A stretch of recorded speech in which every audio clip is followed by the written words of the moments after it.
Muy buenas noches, estimados participantes que ya se encuentran conectados en esta plataforma de Zoom el día de hoy, a efectos de poder llevar a cabo una sesión más correspondiente a nuestro diplomado especializado en protocolos y actuaciones policiales.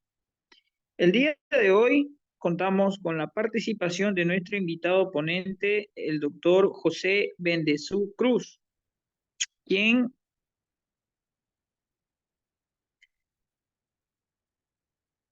como venía manifestando, el día de hoy contamos con la presencia de nuestro invitado ponente, el doctor José Bendezú Cruz, quien el día de hoy nos acompañará con el tema titulado Protocolos y directivas en casos de conducción en estado de ebriedad.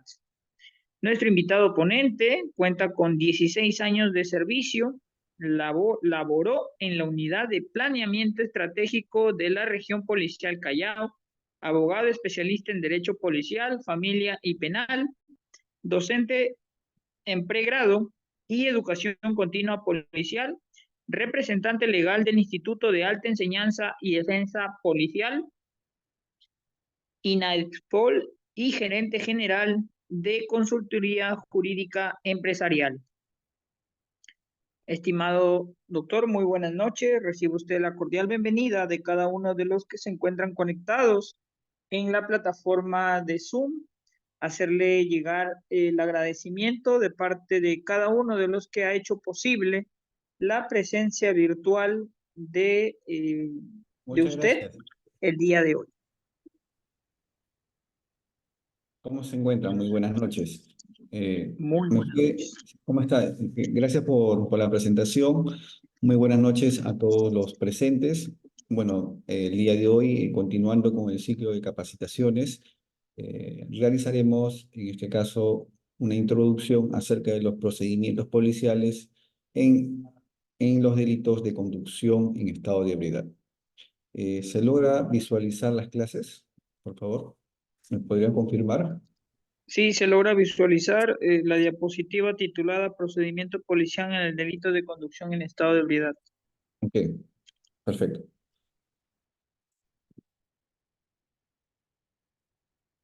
Sí, bueno, más o menos para poder dar una pequeña introducción dentro de lo que se va a desarrollar.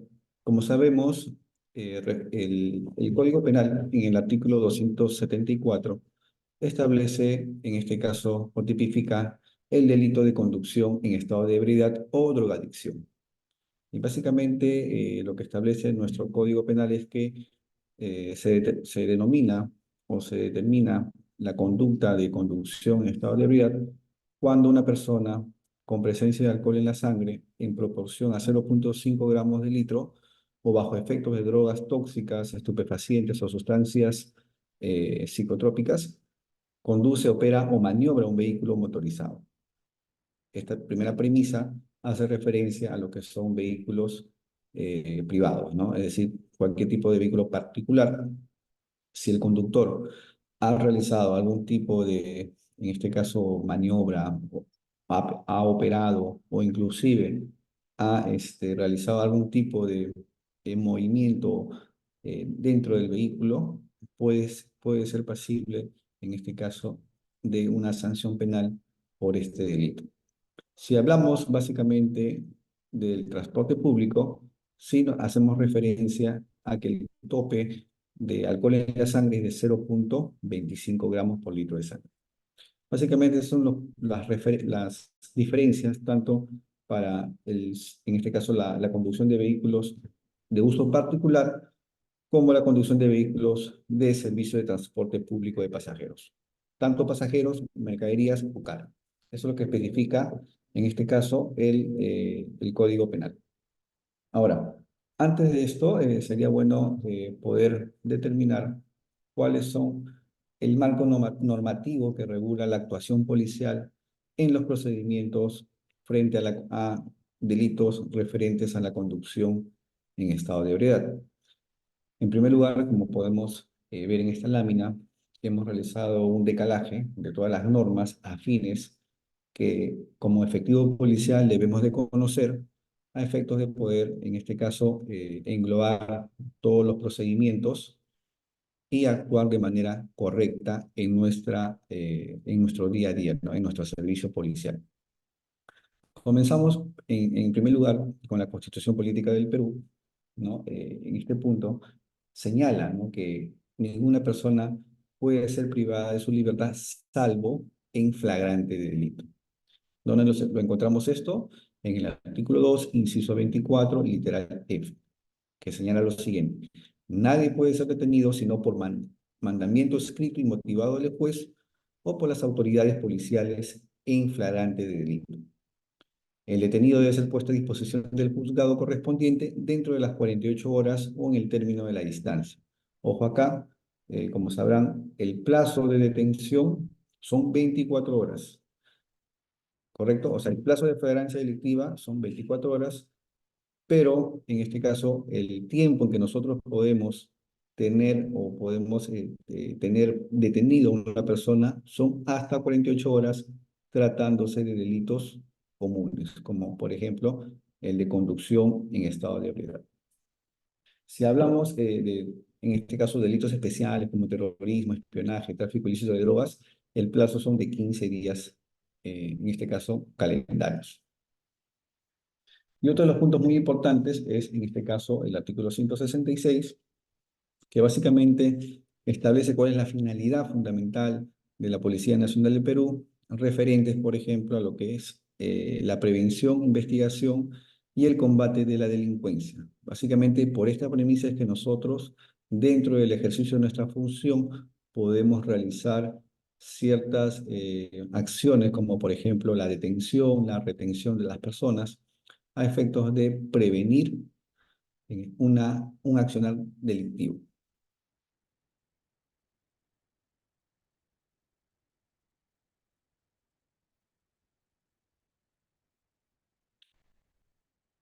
Ahora, netamente a lo que establece nuestro Código Penal, el delito de conducción en estado de ebriedad se encuentra dentro de los delitos de peligro común. O sea, dentro de la clasificación de los delitos de peligro común se encuentra el de conducción en estado de ebriedad. ¿Ok? Y esto y a su vez se encuentra, en este caso, ordenado dentro de los delitos contra la seguridad pública. Lo encontramos en dónde? En el título 12, capítulo 1, artículo 274 de nuestro Código Penal. Ahora, ¿qué dice de manera literal, ¿no?, nuestro artículo? Como podemos visualizar en la lámina. El que encontrándose en estado de ebriedad con presencia de alcohol en la sangre en proporción mayor a 0,5 gramos por litro o bajo efectos de drogas o tóxicas estupefacientes, conduce, opera o maniobra un vehículo motorizado. Es decir, estas son las premisas que establece en nuestro artículo para poder intervenir y detener a una persona que conduce, opera o maniobra. O sea, no solamente opera, o mejor dicho, no solamente se puede detener a una persona cuando está en plena conducción del vehículo, sino también cuando ha ingerido algún tipo de sustancias o bebidas alcohólicas, realiza algún tipo de maniobra en el vehículo, es decir, puede estar el vehículo apagado, pero este sujeto ingresa al vehículo, hace alguna maniobra como queriendo prenderlo por ejemplo, conducirlo al vehículo sin tener, por ejemplo, el motor prendido, también opera, en este caso, la conducción en estado de ebriedad. Este es un punto muy importante porque en algunas situaciones, por ejemplo, podemos encontrar a un conductor, ¿no?, en estado de ebriedad, pero con el motor apagado. Pero eso no le exime que exista un riesgo latente frente a la conducción de un vehículo motorizado. Porque, ojo, aquí estos delitos se trata de delitos que puedan producir algún tipo de riesgo, ¿no?, o algún tipo de peligro a la sociedad. Y por tanto, la prevención, en este caso, que busca prácticamente la norma, es que se sancione cualquier tipo de conductas referentes a que pueda poner en riesgo, en este caso, la seguridad pública. ¿Ok? Eso es lo que establece nuestro artículo 274 referente a vehículos particulares. ¿Ok? Y referente a lo que son vehículos de transporte público, mercaderías o carga, si en este caso la presencia de alcohol es superior a 0,25 gramos. Es decir, baja el tope de alcohol en la sangre. ¿Por qué? Debido a que existen estudios en los cuales se ha podido determinar a partir de en este caso, de esta proporción de alcohol, existe ya un peligro o existe una disminución en la capacidad motora del conductor y por lo tanto genera un mayor riesgo al momento de operar o de circular en las vías nacionales o dentro de las vías locales, ¿no? Entonces, básicamente lo que establece aquí el código es dos puntos referente a lo que son vehículos particulares y a lo que son vehículos de transporte público, mercancías o carga.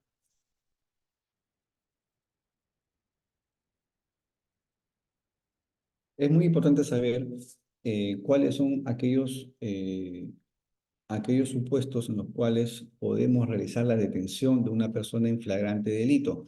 Es por eso que hemos podido desarrollar un breve resumen, en este caso, de lo que establece nuestro artículo 259 del Código Procesal Penal, que claramente establece los supuestos en los cuales, como efectivos policiales, podemos realizar la detención de una persona. Y señala lo siguiente: la Policía Nacional del Perú detiene sin mandato judicial a quien sorprenda en flagrante delito. ¿Y existe flagrancia cuándo? Tenemos estos cuatro supuestos, lo que llamamos la flagrancia directa, ¿no? Cuando el agente es descubierto en la realización de un hecho punible, ¿ok? Es decir, cuando nosotros como efectivos policiales y durante la realización de algún tipo de servicio, de jornada, o incluso cuando nos encontramos de vacaciones o de permiso, si observamos que se ha suscitado un hecho delictivo, podemos realizar la detención en flagrancia. ¿Ok? Por ejemplo, si nosotros estamos observando que, tratándose de lo que es conducción en estado de ebriedad, dentro de los operativos policiales, por ejemplo, ¿no? De alcoholemia, realizamos, en este caso, la intervención bajo, en primer lugar, por control de identidad, artículo 205 del Código Procesal Penal, pero dentro del tema de control de identidad, constatamos que este conductor tiene visibles síntomas de ebriedad, ¿no? Tiene los ojos rojos, se puede percibir el aliento alcohólico.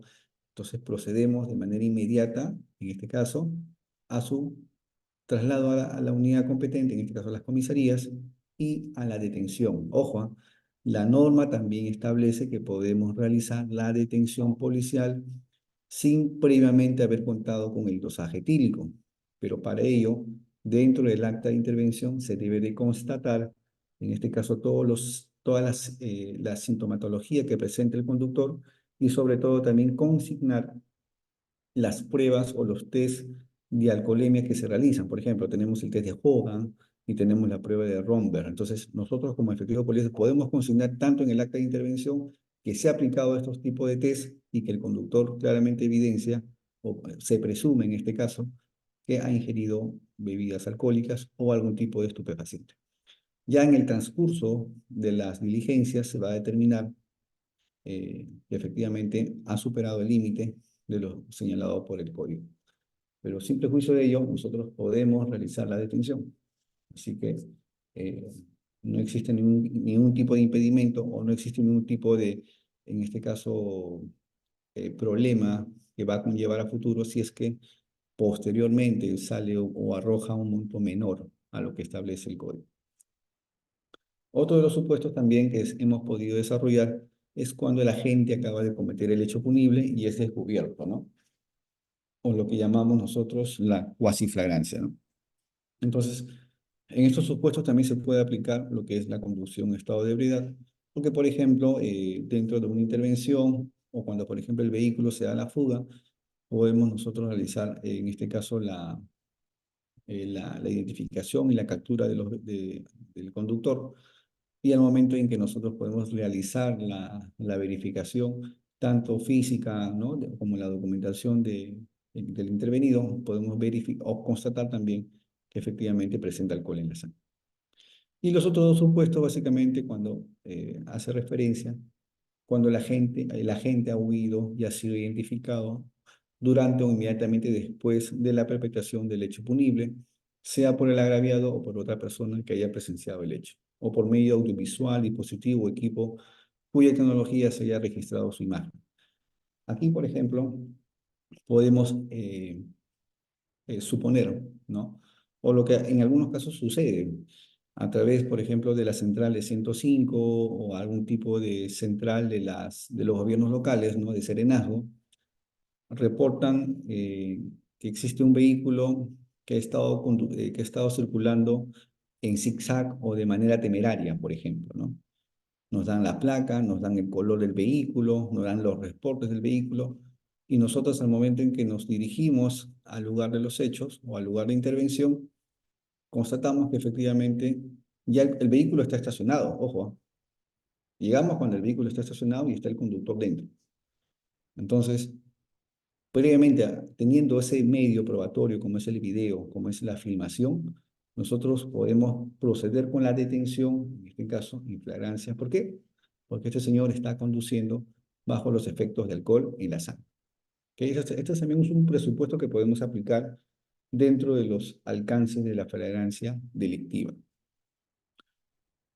Y el último presupuesto que establece, por ejemplo, es cuando el agente es encontrado dentro de las 24 horas después de la perpetración del hecho delictivo con efectos o instrumentos procedentes de aquel o que hubiera sido empleado para cometerlo. En este presupuesto es un poco difícil, ¿no? Tener algunas intervenciones, básicamente calzan en los anteriores, pero podríamos, por ejemplo, idear, ¿no? Algún tipo de supuestos, ¿no?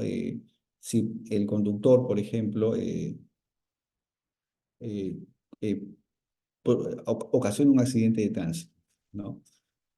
Ocasiona un accidente de tránsito y luego de unos minutos, puede ser a la media hora, a la hora, es hallado en otro lugar. ¿Y cómo nosotros comprobamos que este conductor ha ocasionado el accidente? Porque dentro del vehículo se observan los daños materiales o se observa, por ejemplo, algún tipo de vestigio que que haga suponer que ha habido una colisión con otro vehículo, por ejemplo, ¿no?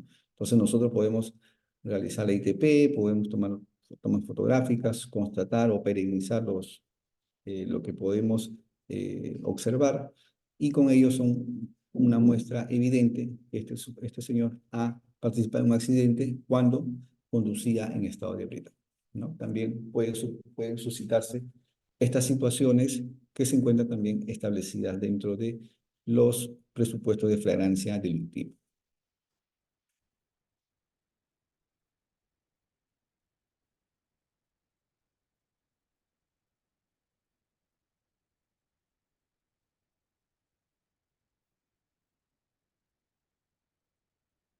Ahora bien, ¿cuáles son aquellos, en este caso, qué nos faculta a nosotros como efectivos policiales aplicar un examen corporal para la prueba de alcoholemia, ¿no?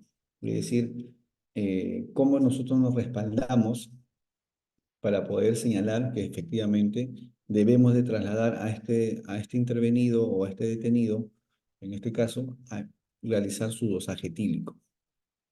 ¿Ok? ¿Cómo podemos nosotros sustentar ello? Y claramente el artículo 213 del Código Procesal Penal establece los supuestos para aplicar un examen corporal para la prueba del polémico. En el inciso 1 señala lo siguiente, ¿no? La policía, ya sea en su misión de prevención del delito o como el curso de una inmediata intervención como consecuencia de la posible comisión de un delito mediante la conducción de vehículos, ojo, ya sea en su misión de prevención de delitos o en el curso de una inmediata intervención mediante la conducción de vehículos, podrá realizar la comprobación de tasas de alcoholemia en aire aspirado. es decir, a través del soplido. Y también señala, si resulta de la comprobación es positiva o en todo caso, si se presentan signos evidentes de estar bajo la influencia de bebidas alcohólicas u otro tipo de sustancia prohibida, el intervenido será retenido y conducido al centro de control sanitario correspondiente para realizar la prueba de intoxicación en sangre o en otros fluidos según la prescripción del facultativo. ¿Ok? ¿Qué nos dice la norma? Que nosotros podemos trasladar, en este caso, al retenido para que se proceda al control sanitario, es decir, a la prueba de dosaje etílico o también a las pruebas de toxicología.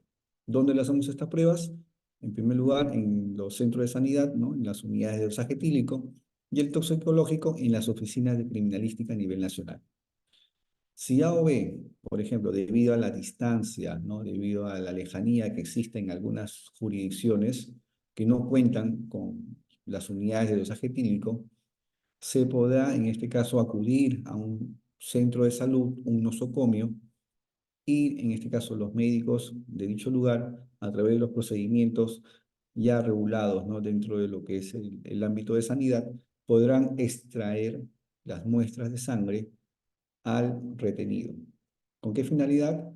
Con la finalidad de que no se pierda la evidencia, porque ustedes sabrán, a mayor tiempo, es decir, si pasa más de 8 horas, en este caso, dentro de lo que es la conducción, perdón, si pasan más de 4 horas dentro de lo que es el traslado de una persona al centro sanitario para la extracción de la muestra de alcohol, ya prácticamente eh, es limpiado por el propio organismo, ¿no?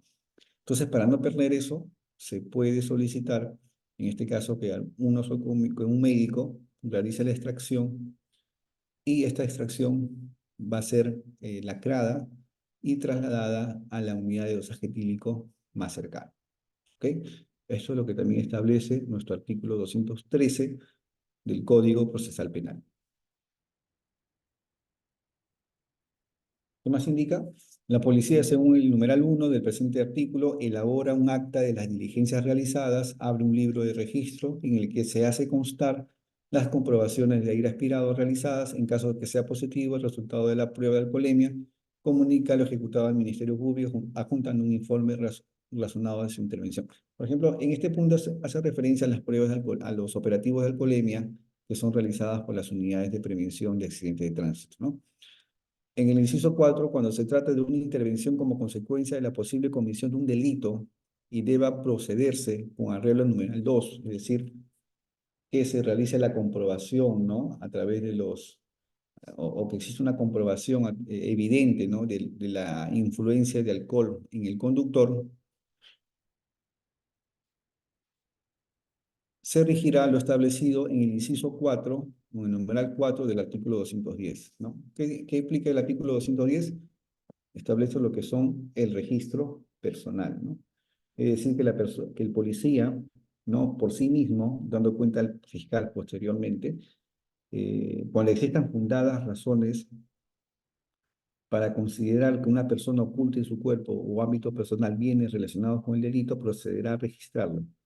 Asimismo, el inciso 4 establece que antes de iniciar el registro se expresará al intervenido las razones de su ejecución y se le indicará el derecho que tiene de ser asistido, en este caso por una persona de su confianza. Es decir, cuando nosotros procedamos con la intervención a esta persona, se podrá, en este caso, consignar si existe algún testigo, alguna persona de su confianza, en este caso del retenido, a efectos que en este caso se pueda o pueda haber una garantía, una cierta garantía para el intervenido de la intervención policial, ¿no? Eso es lo que establece el artículo 210. Y en este caso, si existe esa situación, simplemente nosotros lo consignamos en nuestra acta de intervención y lógicamente, muy por el contrario de lo que piensan algunos, va a ser beneficioso. ¿Por qué?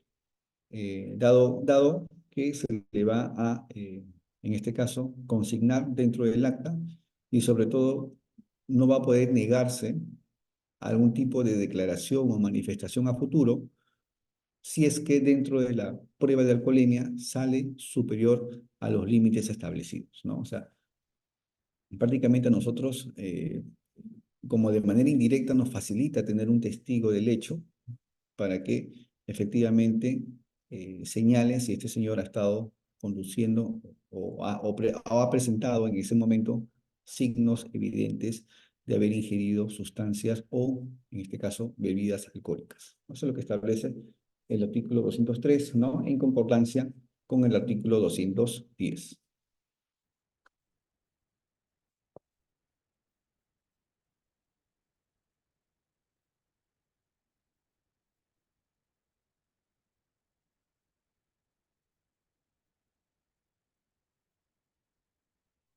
Ahora, cuando se trata de delitos referentes a la conducción en estado de ebriedad, a través del Decreto Supremo 09-2018 del Ministerio de Justicia, se aprobó el Protocolo de Actuación Interinstitucional para la aplicación del proceso inmediato reformado. ¿Qué quiere decir? Que cuando se traten de delitos como el de conducción de estado de ebriedad o violencia familiar, se podrá iniciar o se podrá incoar al proceso de manera inmediata. Es decir, el policía pone a disposición a la fiscalía y la Fiscalía de manera inmediata lo pone a disposición a las unidades de flagrancia para que se realice la audiencia oral, es decir, de manera inmediata. Más o menos toma un promedio de 72 horas en las cuales se resuelve estos tipos de delitos. ¿Por qué? Porque son delitos menores, ¿no? Son delitos que pueden ser básicamente corroborados con el acta de intervención y con la prueba de dosaje etílico. Es decir, basta estos dos supuestos para nosotros, para que en este caso el juez pueda emitir una sentencia o en su defecto aplicar algún tipo de principio, ¿no? Ya sea un principio de oportunidad o un acuerdo reparatorio, ¿no? Entonces, este proceso inmediato básicamente lo que busca es brindar una celeridad, una sencillez y sobre todo ese carácter menos formalista y complejo que se realizan en los procesos comunes u ordinarios, ¿no? Y por su procedencia requiere la presencia de la evidencia delictiva, es decir, la actividad probatoria reducida y la simplicidad del proceso. En los casos de ebriedad, lo primordial va a ser el examen de dosaje etílico, así como el acta de intervención policial. Si existen otros elementos probatorios como fotos, como videos, o como filmaciones de las cámaras, en este caso que se encuentran dentro de la vía pública, también pueden ser adjuntadas dentro de la investigación policial, ¿no? Entonces, ¿cuáles son los supuestos de aplicación? En el proceso inmediato solo se podrá incoar cuando se presentan algunos de los siguientes supuestos, ¿no? En primer lugar, cuando el imputado ha sido sorprendido y detenido en flagrante delito en cualquiera de los supuestos establecidos en el artículo 259 del Código Procesal Penal, es decir, en los cuatro supuestos que hemos desarrollado anteriormente. Si esta persona ha sido detenido dentro de estos cuatro supuestos, procederán, en este caso, a incoar el proceso inmediato. También se procederá, en este caso, a realizar este tipo de procedimiento cuando el imputado ha confesado la comisión del delito en los términos del artículo 160 del Código Procesal Penal y cuando existan elementos de convicción acumulados durante las diligencias preliminares y previo interrogatorio del imputado sean evidentes. Es decir, que dentro de las investigaciones preliminares que en algunas veces pueden surgir, tratándose de otros delitos, por ejemplo, de hurto, de robo, de estafa, si existen medios necesarios que realmente comprueben la perpetración de este delito, se podrá incoar el proceso inmediato, ¿no? O en los casos, por ejemplo, de violencia familiar u omisión de asistencia familiar. Esos son también procesos que se incoan en estos casos.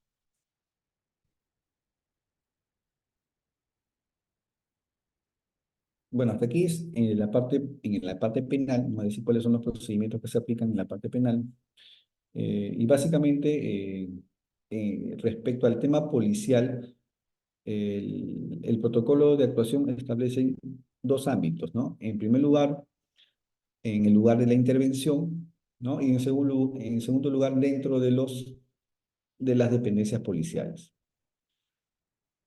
Estos procedimientos son iguales para todos los delitos referentes a los procesos inmediatos, como le acabo de mencionar, conducción en estado de ebriedad, omisión de asistencia familiar, por ejemplo, el incumplimiento de las medidas de protección también que se pueden incoar en estos procesos. Y por lo general, el policía, ¿no?, debe de seguir estos pasos, ¿no? En primer lugar, todo efectivo policial, cuando advierta que está ante un hecho que configura una flagrancia delictiva, ojo, el punto uno es claro. Cuando el efectivo policial advierta, es decir, observe, constate, verifique que está ante un hecho que configura flagrancia delictiva, procederá a la detención de las personas implicadas. No dice que tenga que tener todavía el certificado de dosaje etílico para poder detener, no, dice cuando advierta que está ante un hecho que configura flagrancia delictiva. Si vemos que el conductor tiene visibles síntomas de ebriedad, tenemos que detenerlo. No podemos darle el chance de esperar a que salga el dosaje etílico. Supongamos que el dosaje demora en dar el resultado, pero ya tenemos el examen cualitativo, ¿no?, que nos dan positivo. Supongamos se va a la luz, algún tipo de situación. Por ello, ¿vamos a esperar todavía que llegue el cuantitativo para proceder con la detención? No, basta con que se evidencie que está ante, o que se presuma que ha cometido un hecho, o que se presuma que va a cometer un hecho delictivo para detener. ¿Okay? Entonces, nosotros, en este caso, nos falta realizar estos tipos de intervención. Ya posteriormente, ¿no?, cuando dentro de la formalidad del proceso penal, se corroboren las evidencias, ¿no?, se corroboren los medios probatorios, recién ahí ya el juez determinará si efectivamente se ha cometido o no el delito. Pero la detención sí es válida, ojo, la detención por flagrancia sí es válida. ¿Ok?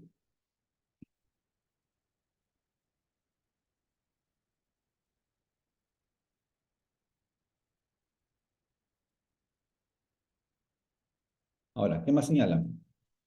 Punto 2. Producida la detención, el efectivo policial se comunicará o comunicará el motivo de su detención y sus derechos, ¿no? Eso es básico, ¿no? Es decir, nosotros evidenciamos que ha conducido en estado de ebriedad y procederemos de manera inmediata a comunicar su detención a través del acta de detención y emitir el acta de lectura de derechos, ¿no? Eso es básico. ¿Qué más? Se realizará el registro personal en el detenido e incautará las evidencias relacionadas con el delito. ¿Qué evidencias podemos nosotros incautar? En primer lugar, el vehículo, ¿no?, a través del acta de situación vehicular. En segundo lugar, si por ejemplo hallamos, en este caso, algún tipo de objeto por ejemplo, de bebidas alcohólicas dentro del vehículo. Si hablamos, por ejemplo, de momentos que hagan referencia al consumo de drogas, por ejemplo, quizás haya moquetes o hayamos, por ejemplo, encendedores, ¿no? O sea, cualquier tipo de evidencia que tenga relación con el hecho delictivo, nosotros procederemos a su incautación. En cuarto lugar, se procederá al aislamiento y protección de la escena de crimen a fin de preservar los indicios y evidencias encontrados hasta la llegada del personal especializado, básicamente cuando, por ejemplo, existen otras circunstancias, ¿no? Por ejemplo, ocurre un accidente de tránsito y el conductor ha sido ocasionado por un conductor en estado de ebriedad, ¿no? O hay lesiones en el lugar, ¿no?, daños materiales y todo ello, ¿no? Siempre tiene que haber, en este caso, un aislamiento de la escena del crimen, a efectos que los peritos de criminalística puedan realizar el levantamiento de los indicios y evidencias que se hallan en dicha escena, ¿no? En quinto lugar, el efectivo policial deberá de comunicar la detención, dice, deberá comunicar la detención a la fiscalía competente en la medida de lo posible, anotando su número telefónico y la hora en que se efectuó la llamada, sin prejuicio de comunicar a la unidad especializada PNP. En este caso, cuando se trata de delitos de conducción ebriada, se debe comunicar a la fiscalía de turno. En algunos casos hay fiscalías de tránsito y seguridad vial, no en en todas las sedes fiscales, pero en tanto Lima y Callao sí se cuenta con fiscalías de tránsito y seguridad vial, ¿no? Punto 6, las actas se deberán levantar en el lugar de los hechos. Eso es muy importante. Excepcionalmente se elaborarán o continuarán su elaboración en las dependencias policiales, dejando constancia de las razones que impidieron que se elaboren en un lugar distinto, ¿no? Al lugar de intervención.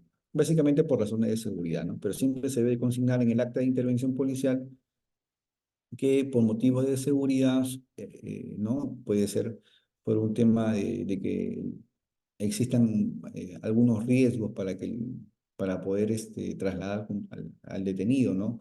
Muchas veces no solamente el detenido está allí, sino también están sus familiares, ¿no? O, por ejemplo, la intervención ha sido en la vía pública de una zona de alto tránsito vehicular, entonces es necesario mover el vehículo, trasladar el vehículo y el conductor, ¿ok? Para eso también se debe de consignar en las actas. Y también se levantarán las actas firmadas por el efectivo policial y personal que interviene en el acto, dejándose constancia de la existencia del registro de audios o videos o imágenes en la intervención si las hubiera, ¿no?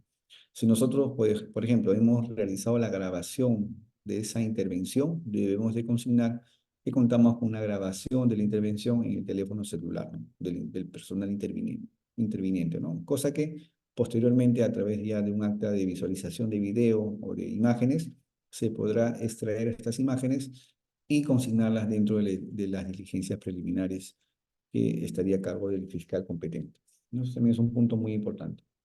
Ahora, aquí también sería bueno aclarar cuál es la cronología de las actas, ¿no? En primer lugar, se debe de, formular el acta de registro personal, ¿no? Ya sea de incautación, de decomiso, si hubiera hallazgo, también se procede con el acta de hallazgo, ¿no? Entonces, en primer lugar siempre va el acta de registro personal. Seguidamente, el acta de detención y lectura de derechos. Posteriormente, el acta de lacrado, ¿no? Y cadena de custodia.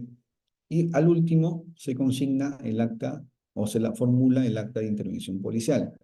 Pero ojo, al momento de redactar el acta, se señala la hora de inicio y la hora de término, ¿no? Y la hora de inicio se da con la misma hora del acta de registro personal, porque ese es donde comienza la intervención. O si existe una persecución previa, puede ser minutos antes, desde el momento en que se ha evidenciado el hecho delictivo. Entonces, también es un punto que sería bueno que tengan, ¿no? Y que lo anoten para que eh, no exista errores o observaciones al momento de la cronología de la intervención. Ahora, en el acta de intervención se consignan en este caso, todo lo que evidencia el efectivo policial, ¿no? Todo lo que puede constatar, o sea, los hechos, no los dichos, sino los hechos.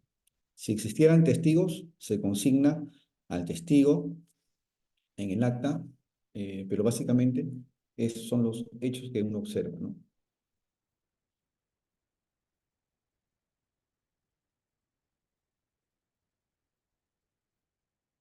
Muy bien. Y el otro punto muy importante es las acciones dentro de las dependencias policiales, ¿no?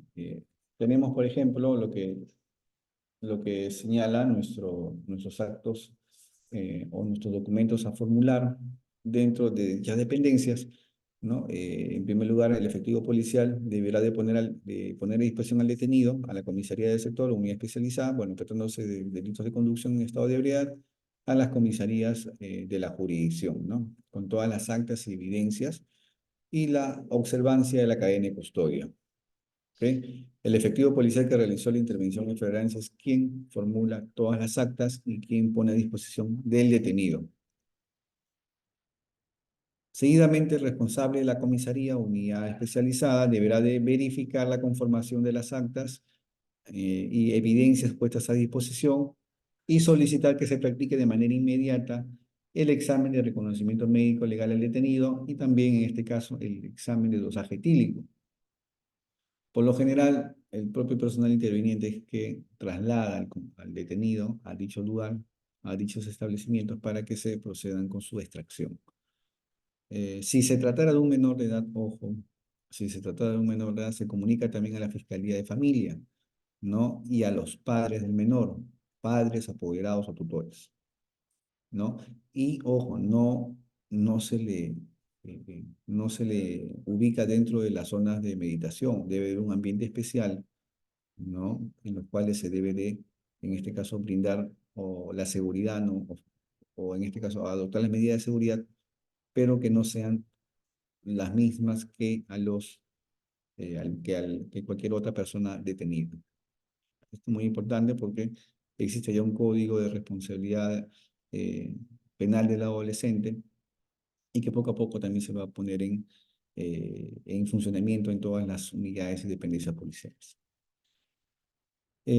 Bueno, en algunos casos, si no se comunica la detención en el lugar de los hechos, el efectivo policial responsable deberá hacerlo de manera inmediata en la comisaría o en la dependencia policial donde se ha puesto a disposición del detenido. Y el personal PNP interviniente deberá notificar su detención, en este caso a través de un acta de detención, indicando lugar, fecha y hora de la detención en flagrancia, facilitando todos los medios que se disponga para que el detenido pueda comunicar su situación a la persona o institución que se designe. Es decir, se le prestan los derechos que establece nuestro Código Procesal Penal, ¿no? E inmediatamente después de registrar la detención, ¿no? En el cuaderno de detenidos de la comisaría, se deberá consignar el lugar y fecha de la detención en flagrancia, así como los datos personales del policía interviniente. Es muy importante también que se consigne estos datos porque por lo general siempre existen equipos de inspección y que lamentablemente si no se ha consignado a este detenido en el cuaderno es pasible de ser sancionado. Así que evítense algún tipo de molestias y siempre todos los detenidos deben de ser registrados en dicho cuaderno, ¿no? Ustedes comuniquen quizás a sus superiores, a sus brigadieres, que son comandantes de guardias, mi superior, mi brigadiero. Tengo este detenido. Entonces, ¿sabe qué? Consígnalo en el cuaderno, está a cargo de fulano de tal o del efectivo tal, para que no exista, en este caso, algún tipo de observaciones por en este caso, por los equipos de inspección que siempre realizan sus rondas nocturnas y diurnas. Hasta aquí vemos los procedimientos en el ámbito penal, ¿no? Y seguido también, como sabrán, la conducción en estado de ebriedad no solamente implica responsabilidades penales, sino también administrativas y civiles. Entonces, en el plano administrativo, en este caso, es muy importante establecer cuáles son aquellas infracciones en las cuales se encuentran inmersos estos conductores, ¿no? No hay que confundir, en el ámbito penal estamos en el artículo 274 del Código Procesal Penal. En el ámbito administrativo, lo establecido en nuestro Reglamento Nacional de Tránsito, aprobado por Decreto Supremo 016-2019 del Ministerio de Transportes y Comunicaciones. Bueno, ha habido muchas modificatorias, pero por lo general, lo que establece o dentro de las responsabilidades que debe tener todo conductor es que se encuentren prohibidos de consumir bebidas alcohólicas u cualquier otro estupefaciente. ¿Dónde se regula? En el artículo 88, que dice que está prohibido conducir bajo la influencia de bebidas alcohólicas, drogas, estimulantes o disolventes y de cualquier otro elemento que reduzca la capacidad de reacción y buen manejo del conductor. Es decir, cuando nosotros tengamos, o los que trabajan en las unidades de tránsito, van a poder consignar el artículo 88, ¿no? Es decir, ¿qué dice el artículo 88? Que todo conductor está prohibido, ojo, prohibido de conducir bajo la influencia de bebidas alcohólicas, drogas o estupefacientes. Básico, ¿no? Otro de los puntos, o por qué el conductor se encuentra, en este caso, supeditado en este caso, a lo que establece el policía. En el artículo 94, ¿qué dice? Pruebas de intoxicación. El conductor está obligado a someterse a las pruebas que le solicite el efectivo policial asignado al control de tránsito. Es decir, si el policía de tránsito, ojo, estas infracciones van básicamente para lo que son policías de tránsito. En el primer punto hablamos de lo que es el ámbito penal, que es para cualquier policía que constata un delito. Pero en el tema de tránsito únicamente hablamos de lo que establece en este caso, el reglamento de tránsito, cuando realizan funciones de control de tránsito.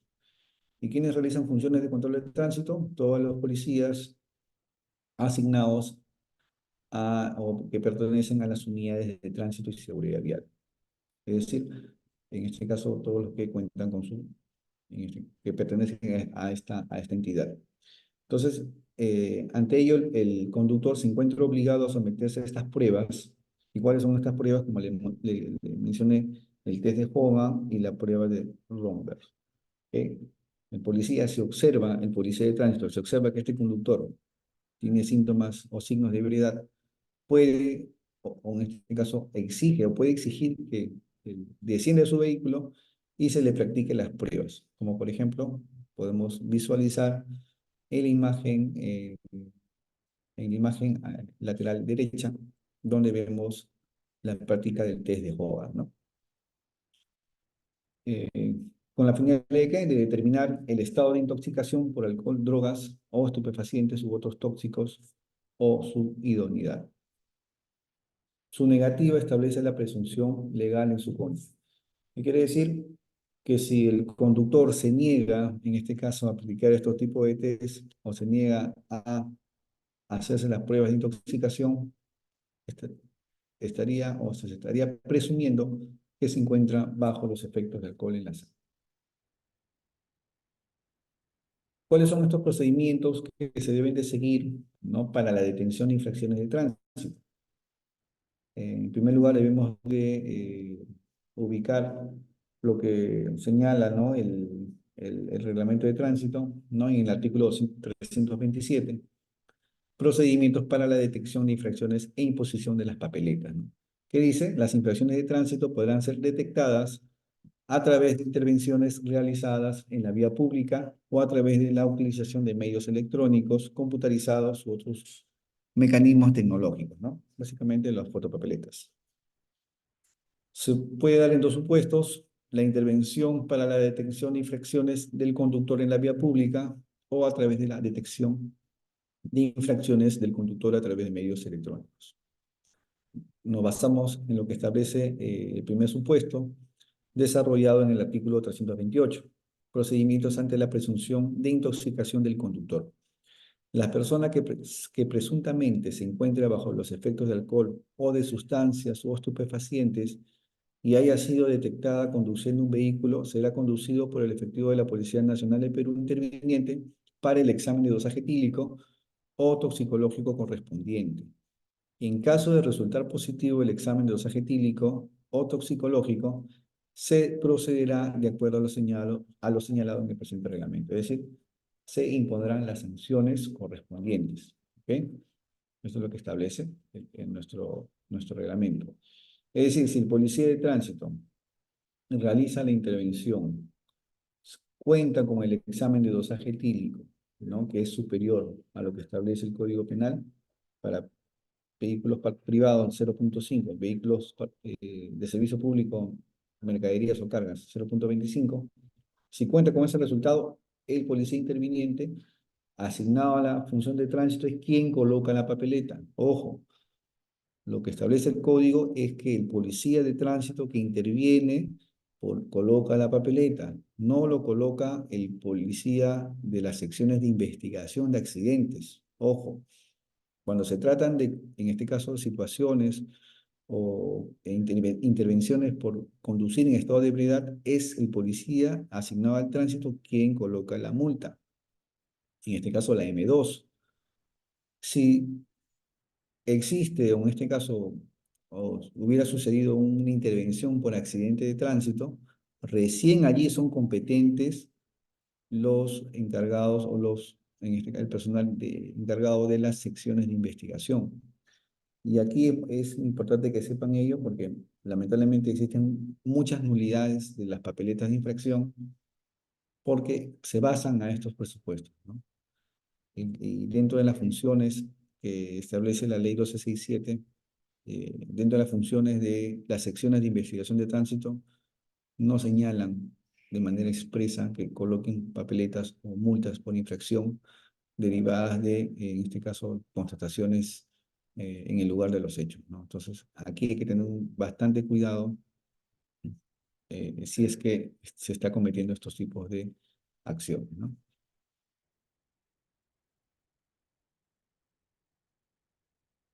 Como le comenté, el artículo 307, grado alcohólico sancionable en los conductores y peatones, señala que el grado máximo permitido en los conductores y peatones, tanto, por ejemplo, peatones, ¿por qué? Porque también existe una escala o una sanción para los peatones que sean intervenidos por la autoridad, será lo previsto en el Código Penal, ¿no? Acá hay existe ya una homologación de lo que establece el Código de Tránsito con el Código Penal respecto a la conducción a estado de ebriedad.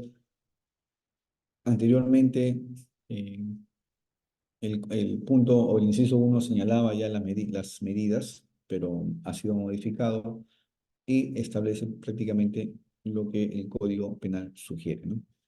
Y si, por ejemplo, a futuro, como ya existen muchas propuestas de poder reducir en este caso, los topes establecidos, ¿no? Para la conducción de estado de ebriedad, hay algunas propuestas que señalan que sea de 0,15, otros de 0,2 para vehículos privados y públicos.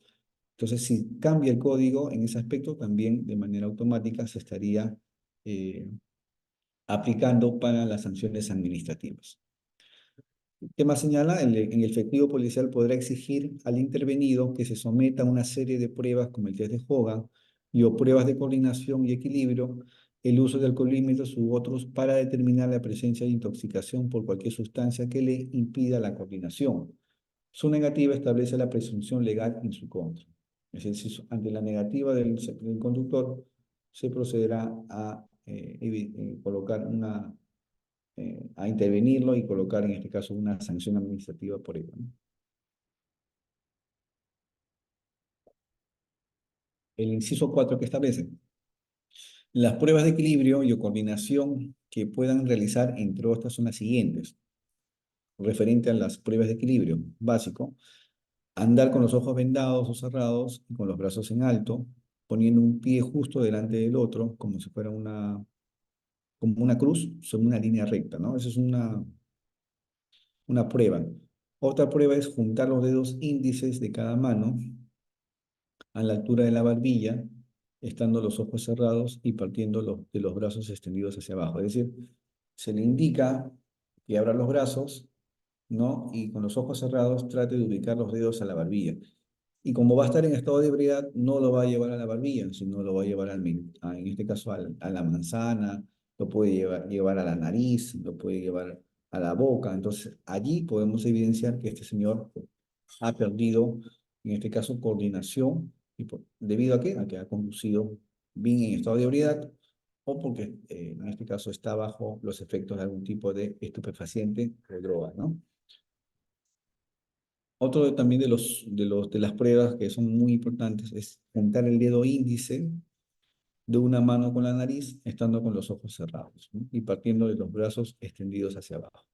Es similar al anterior, se le ordena que cierre los ojos y se observa si realmente puede colocar el dedo índice de manera inmediata a la nariz. Si no lo hacen, efectivamente se evidencia que no existe una coordinación, en este caso no se encuentra de manera sobria, ¿no? Y otro de los puntos que hace referencia a estas pruebas de equilibrio es lo que hablamos acerca de la prueba de Romberg, ¿no? Que es situar al individuo de pie, con los pies juntos, las manos extendidas hacia adelante y con los ojos cerrados, y la vacilación en las personas en estado normal es leve. Es decir, por ejemplo, se le pone de un pie y si vemos que él pierde el equilibrio, tambalea de manera rápida, es que se presumiría que se encuentre bajo las influencias de alcohol o algún tipo de sustancia eh, tóxica, ¿no? Básicamente son las pruebas, muy importante que siempre sepan, para que en el día a día, ¿no? Básicamente al personal que trabaja en tránsito puedan aplicarlo al momento de realizar su intervención. Y existe un video también bastante viral, ¿no? Donde el policía de manera clara le ordena al conductor, baje del vehículo, un policía de tránsito, baje del vehículo. Usted ha manejado ebrio, se siente en este caso, en este caso el aliento. Y a pesar, ¿no? Y a pesar de ello también le ordena que aplique el test de Hogan. Y el conductor lo hace. Y claramente se evidencia cómo se cae, cómo no puede mantener el equilibrio, ¿no? Y esta es una prueba, si el policía lo puede grabar, ¿no? Se lo puede perennizar a través de un video para que efectivamente sirva como medio probatorio, en este caso, para sustentar su intervención.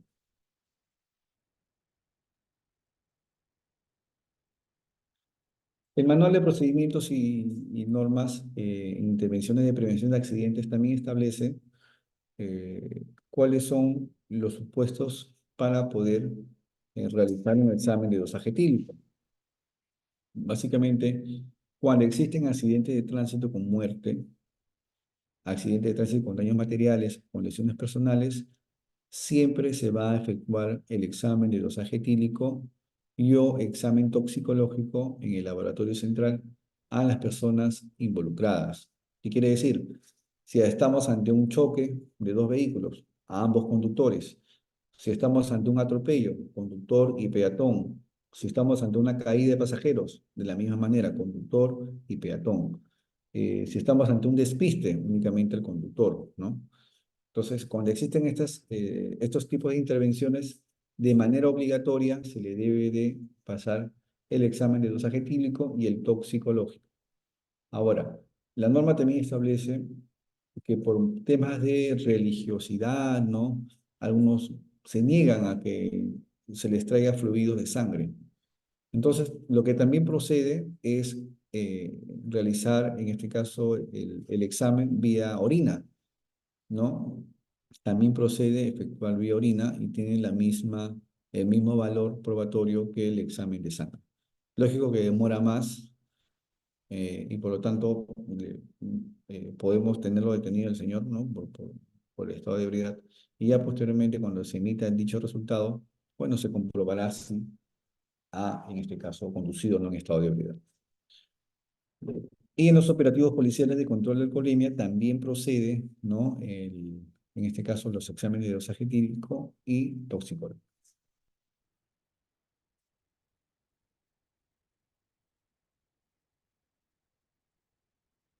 También, en este caso, he podido realizar un pequeño resumen, ¿no?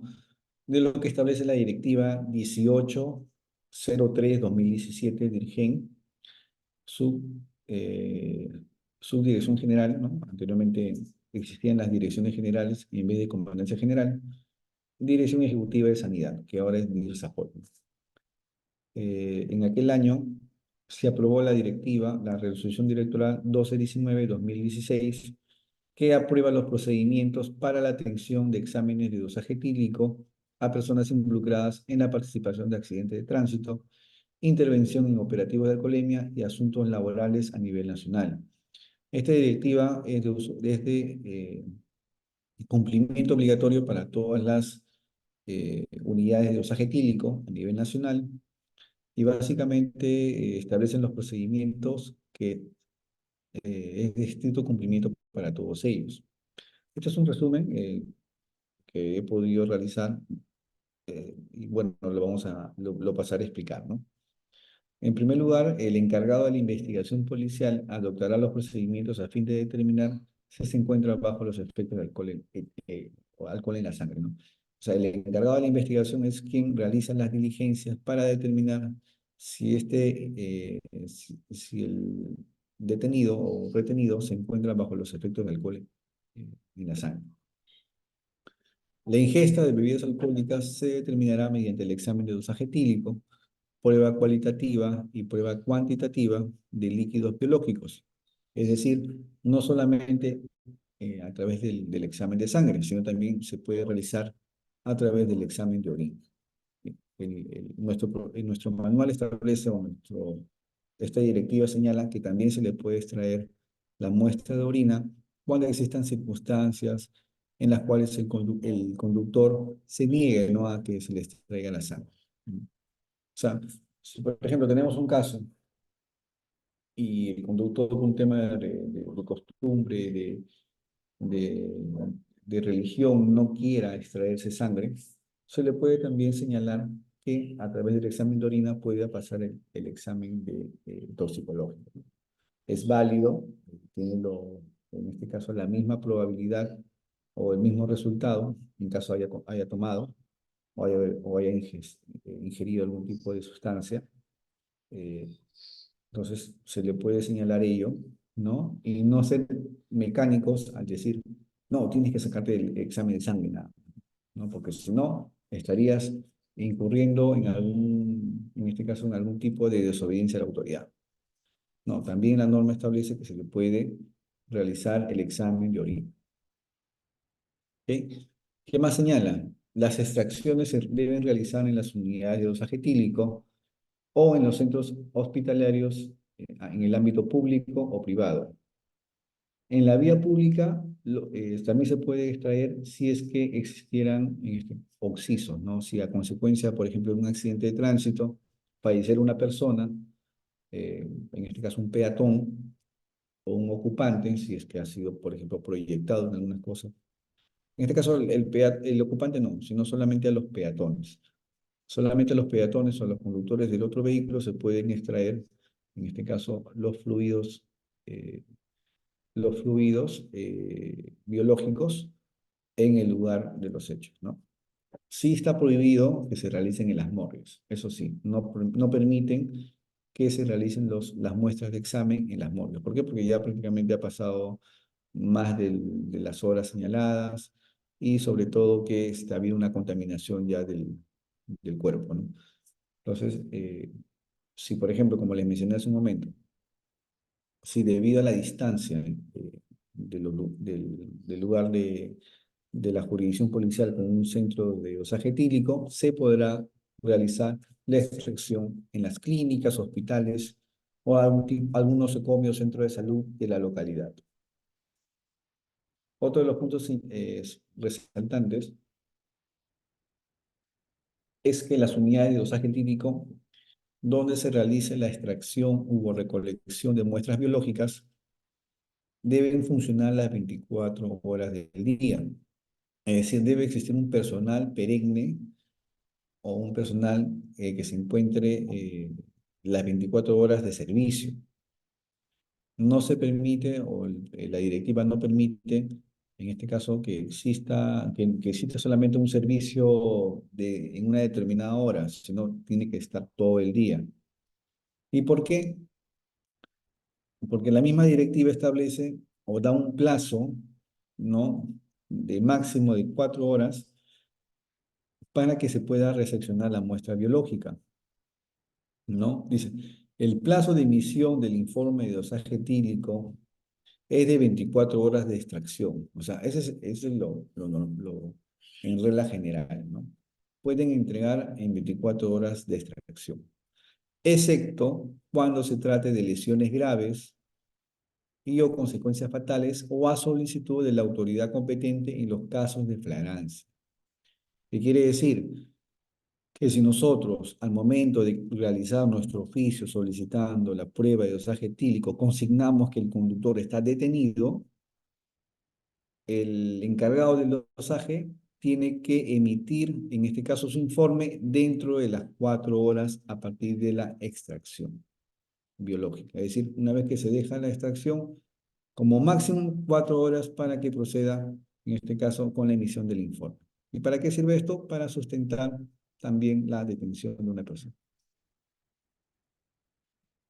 Otro punto relevante es que las pruebas se conservarán en refrigeración en 4 grados Celsius por un periodo de 10 días calendarios, tanto en las pruebas positivas como en las pruebas negativas, ¿no? Es decir, los centros de dosaje etílico tendrán como máximo 10 días calendarios para en este caso, conservar dichas pruebas en un ambiente adecuado para que a futuro, por ejemplo, si existen casos en los cuales se necesite realizar una contramuestra, ¿no? Puedan ser solicitadas en un plazo máximo de 10 días desde la fecha de extracción.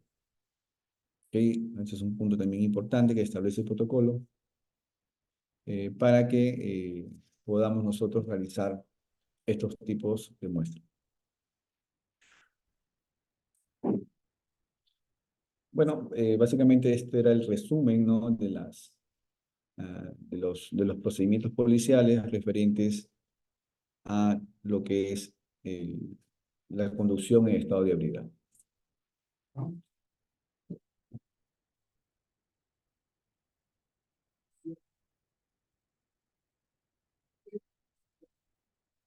Seguidamente, por ejemplo, realizaremos una ronda de preguntas, ¿no? Para todo el público.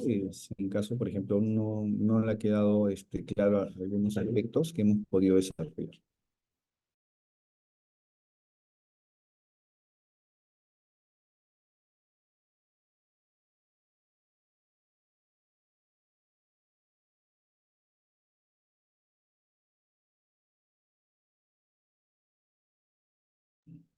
Si el anfitrión me puede habilitar también, por favor, el, el usuario INAEP José Bendezú.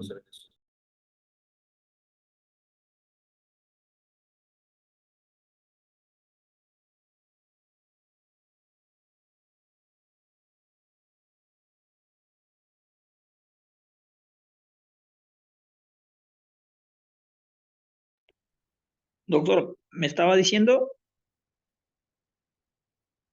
Si podrían doctor, habilitar el usuario INAEP, por favor. que le habilite el usuario. El usuario INAEP. A ver, permítame, un segundo.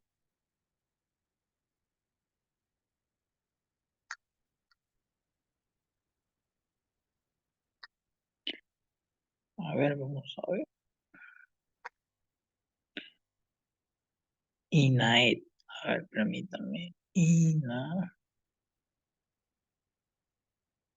Ok.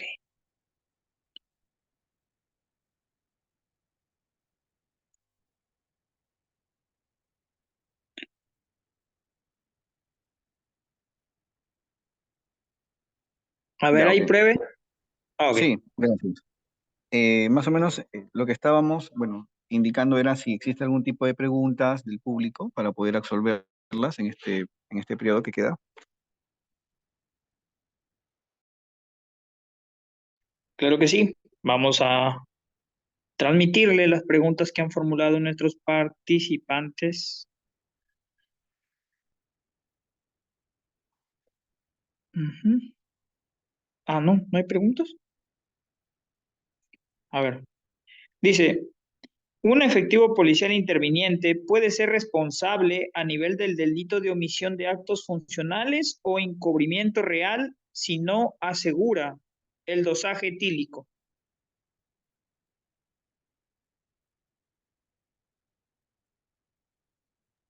Por supuesto.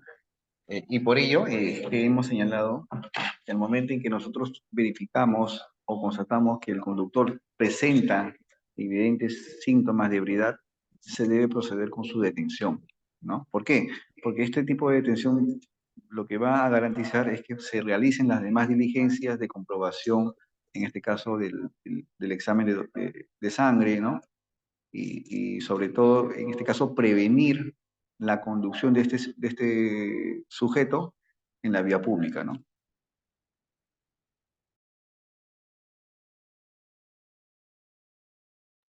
Muy bien, vamos con la pregunta de nuestro participante Brian Maita. A ver, muy buenas noches, Buenas noches, ¿se me escucha? fuerte y claro.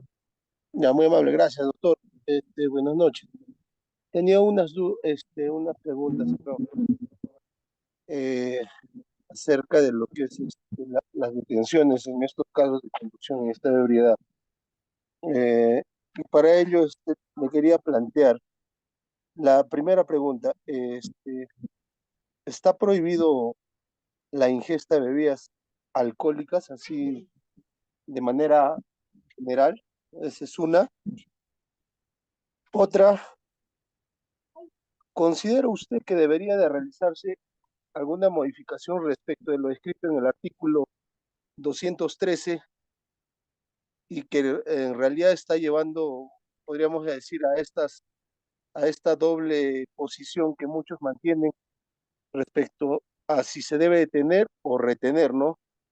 Y en base a ello, mi pregunta era, ¿la regla será la detención o se puede retener, ¿no? Entonces, y asimismo también tenía otra pregunta.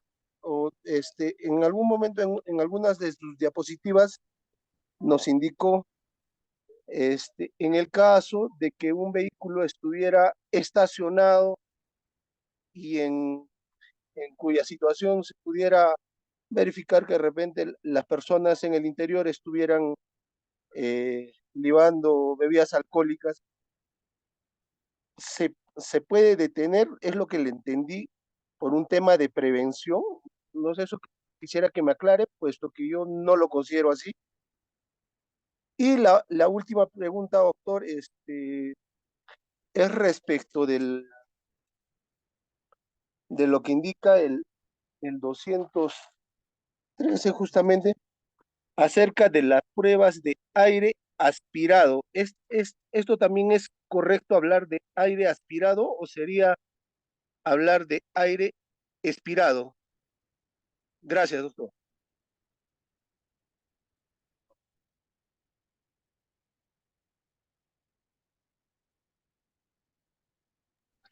Sí, gracias por la intervención, estimado. Efectivamente, ¿no? El reglamento de tránsito señala cuáles son las prohibiciones de todo conductor.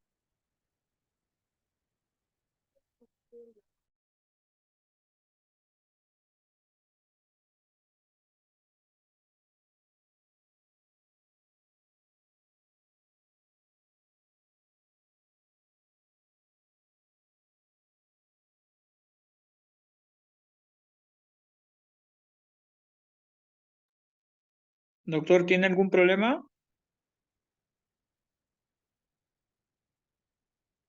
Doctor, ¿me escucha?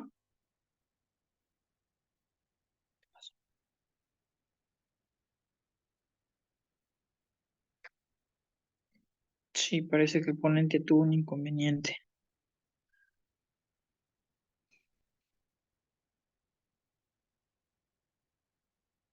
Vamos a ver.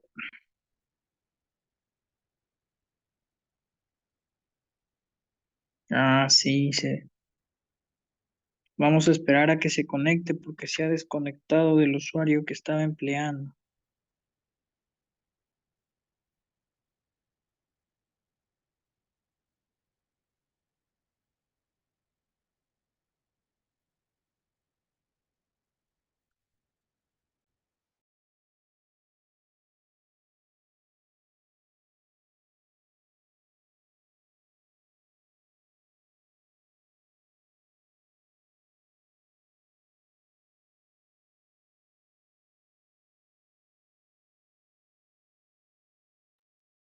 Listo, doctor, ya se le habilitó.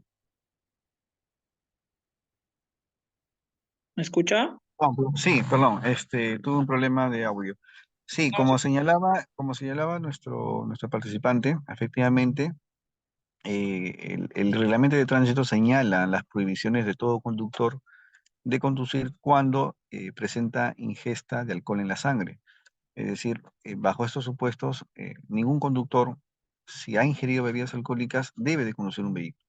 Entonces, bajo esa premisa, nosotros estamos en la facultad de realizar las intervenciones y los procedimientos para detectar estos tipos de inconductas. Ahora, referente a lo que establece en el 213 del Código Procesal Penal, referido a lo que señala si es retención o detención, el tema de retención básicamente va ligado a lo que es el control de identidad, ¿no? Para todos los supuestos en este caso, de acciones de control de identidad.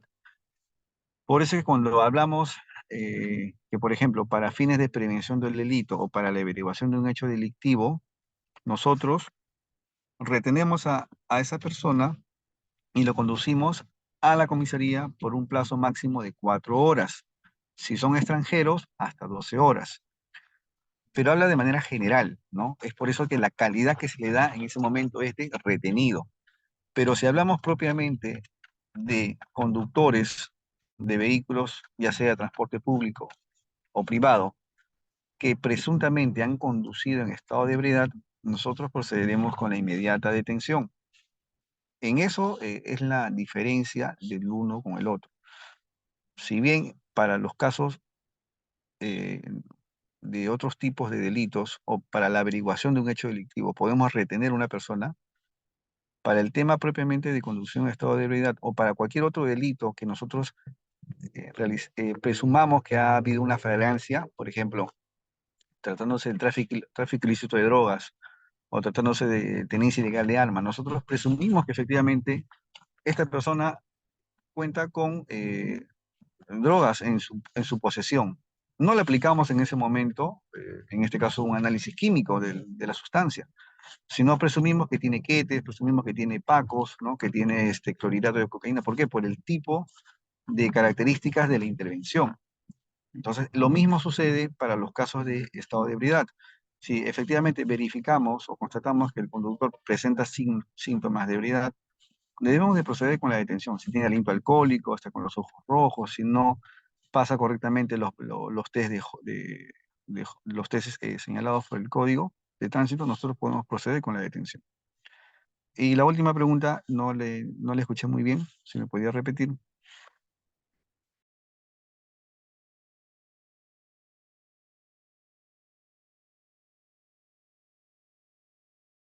Doctor, por ejemplo, si nosotros en la intervención observamos que el conductor está sentado en el vehículo, a ver, si nosotros tenemos medios suficientes, un testigo o tenemos una grabación, ¿no? Que el conductor previamente ha operado el vehículo, operado, es decir, puede haber maniobrado el timón, puede haber tratado de prender el vehículo y debido al estado de ebriedad no lo hace, procede con la detención también.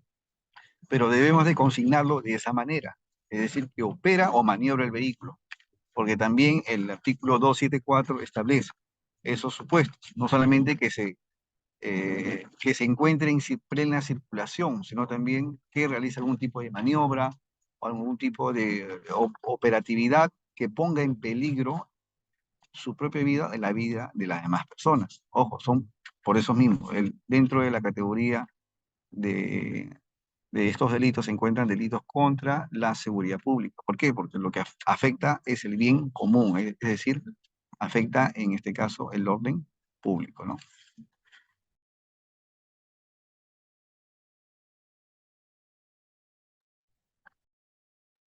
Muy bien, doctor. Estas han sido las preguntas que han formulado nuestros participantes. A ver, una última pregunta ya. Dice, cuando se cuestiona la prueba de alcoholemia, ¿en qué tiempo puede recurrir a una segunda prueba? A ver, sí, como lo pudimos desarrollar, en este caso, el imputado, ¿no? O el investigado puede o tiene un plazo máximo de 10 días de solicitar una contramuestra, ¿no? Es lo que establece el código, en este caso la directiva de sanidad, porque durante ese tiempo tienen la obligatoriedad de custodiar dichas pruebas, no tanto las positivas como las negativas. Entonces, como plazo máximo, tienen 10 días de poder solicitar esa contramuestra.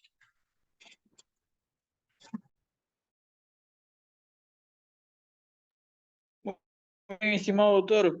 Esas han sido todas las preguntas y las participaciones e inquietudes que han tenido cada uno de los que se ha encontrado conectado a la charla o a la conferencia, a la clase del día de hoy.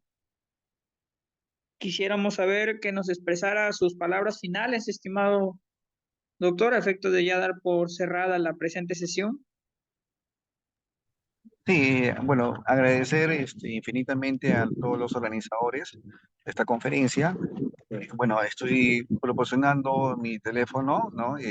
Celular para cualquier tipo de comunicación, asesoría o algún tipo de orientación que gustosamente los atenderé. Asimismo, como mencionamos en un comienzo, nosotros a través del Instituto de Alta Enseñanza y Defensa Policial realizamos todo tipo de orientación, asesoramiento y defensa legal al efectivo policial.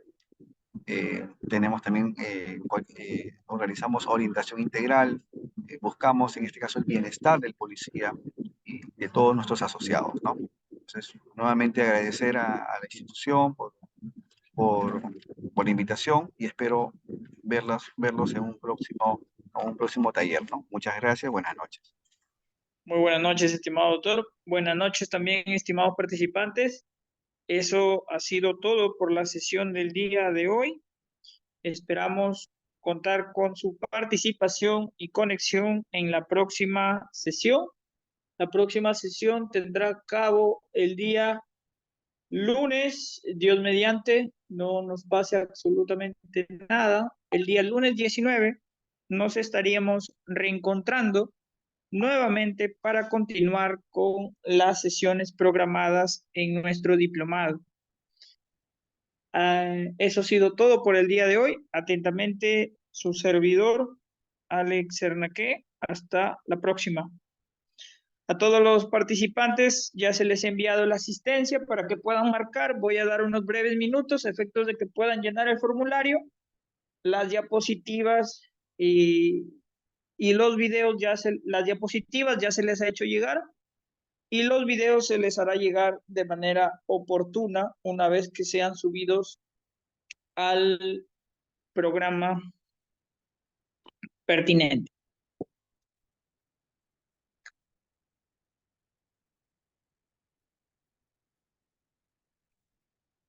Nuevamente voy a dejar por acá la asistencia para los que no la han podido llenar, no hay ningún problema. Vamos a dar un par de minutos, amigos, y me parece que el día de hoy no va a haber evaluación. Me parece que no va a haber evaluación, así que no se preocupen por eso. Ya vamos a manejarlo de manera interna en el grupo que ya tenemos asignado para el presente diplomado.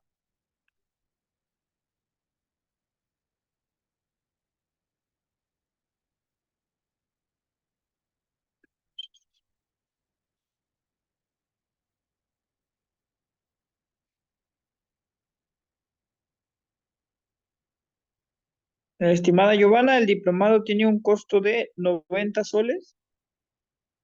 Me puedes escribir al 93 14 25 35 7.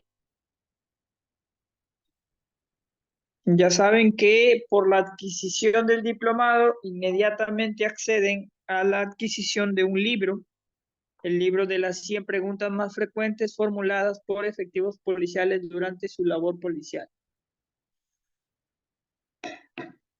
Muy bien, amigos, eso ha sido todo por hoy.